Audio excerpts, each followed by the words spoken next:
Eala just showed up at the Australian Open, and she wasn't alone. The Filipino tennis star rolled in alongside Carlos Alcaraz and Jannik Sinner, just casually hanging with two of the biggest names in tennis. Fans are losing their minds, because this isn't just about proximity. This signals something much bigger about where Eala's career is heading, and who's taking notice of her rise.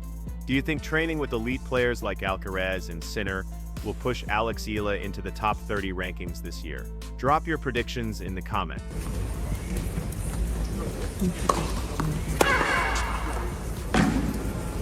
We can walk from. We can walk up. We can walk left. We can walk on.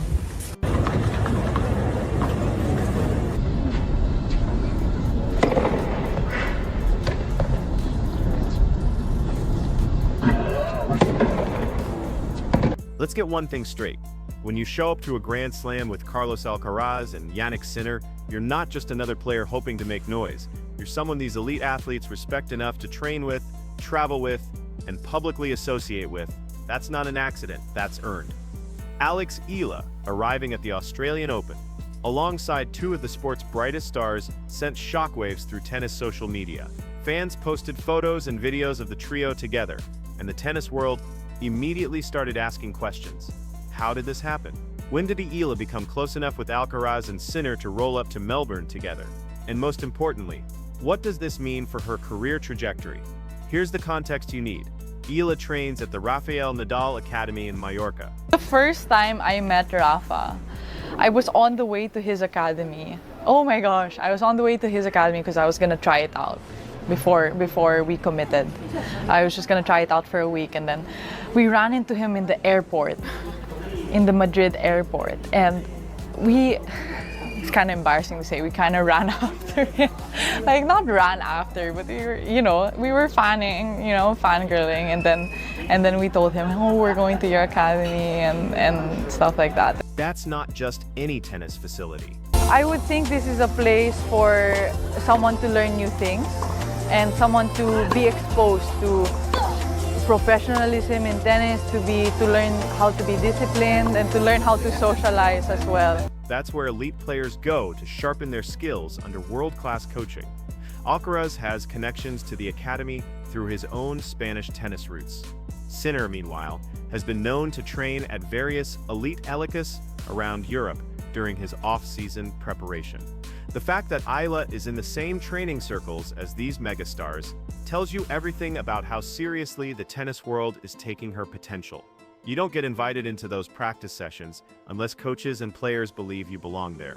You don't get to hit with Alcaraz, a multiple Grand Slam champion and former world #1, unless he thinks you can push him during training. Let's talk about where Eala is right now in her career, because the timing of this Australian Open appearance with Alcaraz and Sinner is absolutely perfect. She just broke into the top 50 of the WTA rankings for the first time in her career after reaching the semifinals at the ASB Classic in Auckland. That's a massive milestone for any player, but especially for someone from the Philippines, where tennis doesn't have the same infrastructure and support system as countries like the United States or Spain.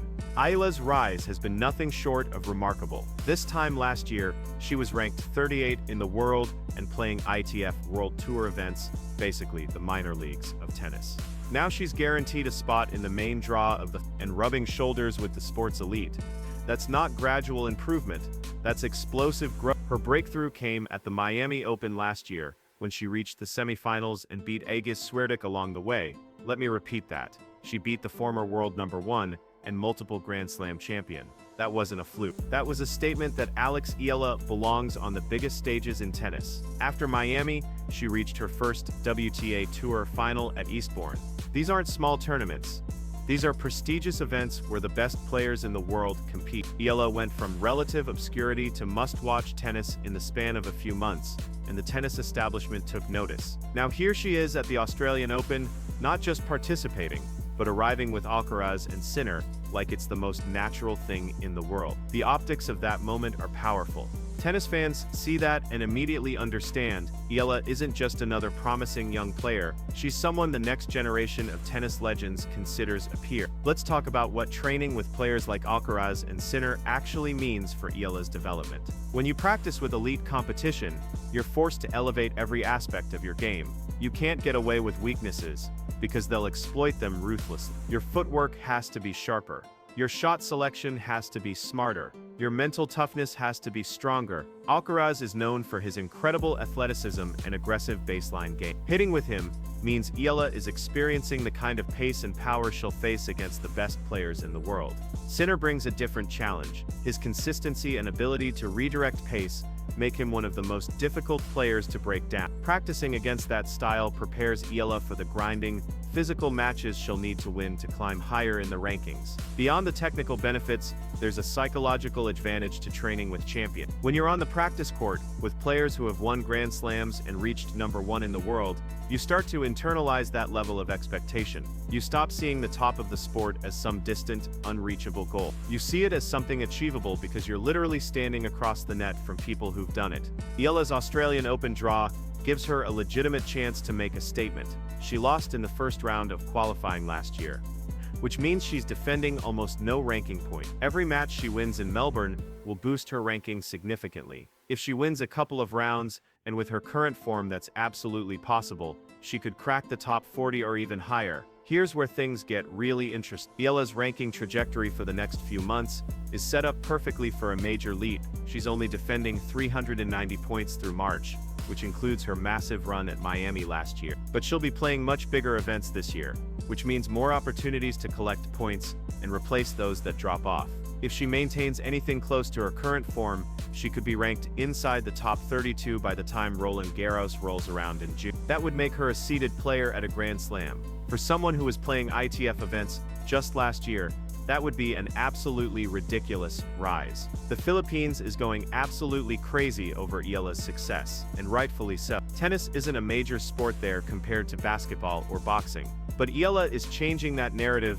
Filipino fans traveled to Auckland to support her, and they'll be in Melbourne doing the same. One opponent, Donna Vakic, even commented on how impressive the support was, saying, "There's so many of you guys, that kind of passionate fan base creates pressure, but Eala seems to handle it remarkably well." She's talked about how her family keeps her grounded, how they built the foundation for her career, and how family-oriented culture in the Philippines shapes her approach to success. She's not out here getting a big head or making demands. She's putting her head down, working hard, and letting results speak for themselves. After beating Vakic at the Kayong Classic, a prestigious warm-up event in Melbourne, Eala said something that should terrify her future opponents. "I want to say this is the best I've ever played. I think I'm in a good moment." That's not arrogance, that's confidence born from preparation and recent success. She beat Vakic twice in the span of a week, first at the ASB Classic in a marathon 3-setter, then again at Kayong in straight set. The improvement between those two matches shows how quickly Eala is adapting and learning. That's the mark of an elite competitor, the ability to make adjustments and come back better. Let's address the elephant in the room. Some people will say that showing up with Alcaraz and Sinner is just good PR, that it doesn't actually mean anything for her tennis. Those people are wrong. Professional athletes at this level don't waste time on publicity stunts. If Alcaraz and Sinner are spending time with Eala, it's because they see value in practicing with her. It's because they respect her game enough to believe she can help them prepare for their own matches. The tennis world is incredibly small at the elite level. Everyone knows. Everyone. Reputations spread quickly. If you're not good enough, or if you don't have the right mentality, the top players won't want to practice with you. The fact that Eala has integrated into those circles speaks volumes about how she's viewed by her peers. There's also a practical element to this. Training partners matter. During Grand Slams, players need high-quality practice sessions to stay sharp between matches. Having someone like Eala available, a player who's in great form, who can replicate different styles, who won't take it easy on you, makes her valuable to players like Alcaraz and Sinner.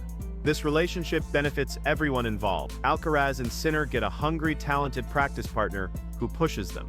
Eala gets invaluable experience hitting with the best players in the world and learning from their approach to Grand Slam preparation. It's a mutually beneficial arrangement that only happens when all parties bring something to the table. Looking ahead, Eala's schedule is loaded with opportunities. After the Australian Open, she'll play events in the Middle East and then head into the North American swing. If she can string together consistent results, not even winning tournaments, just reaching quarterfinals and semifinals regularly, her ranking will skyrocket. The comparison some people are making is to Emma Raducanu's meteoric rise, but that's not quite accurate. Raducanu won the US Open as a qualifier and then struggled with injuries and expectations. Eala's rise is more sustainable because it's built on steady improvement rather than one magical tournament run. She's climbing the ladder methodically, gaining experience at each level before moving up. Her training at the Nadal Academy gives her access to world-class facilities and coaching. She's mentioned that Nadal himself has given her tips during practice session. When one of the greatest players in tennis history takes time to share knowledge with you, you better believe that's going to accelerate your development. The technical aspects of Eala's game are solid across the board. She doesn't have one obvious weakness that opponents can exploit. Her serve is improving, her ground strokes are powerful and consistent. Her movement is excellent. Her mental game, arguably the most important factor in tennis, seems remarkably mature for someone who's only 20 years old. What makes Eala particularly dangerous is her fearlessness. She doesn't shrink on big points. She doesn't get overwhelmed by the moment. When she played Swiatek in Miami, she didn't play like someone who was just happy to be on the same court as a champion. She played to win, and she did. That mentality is rare. Plenty of talented players crumble under pressure or play conservatively when facing higher-ranked opponents. Eala goes for her shots. She trusts her game. She competes with the kind of intensity that makes coaches and fans take notice.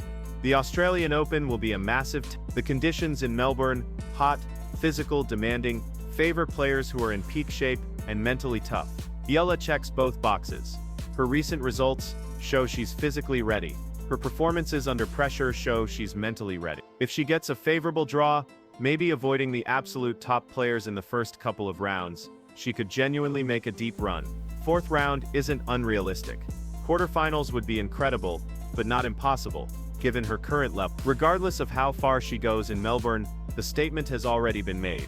Eala is here to stay. She's not a one-hit wonder.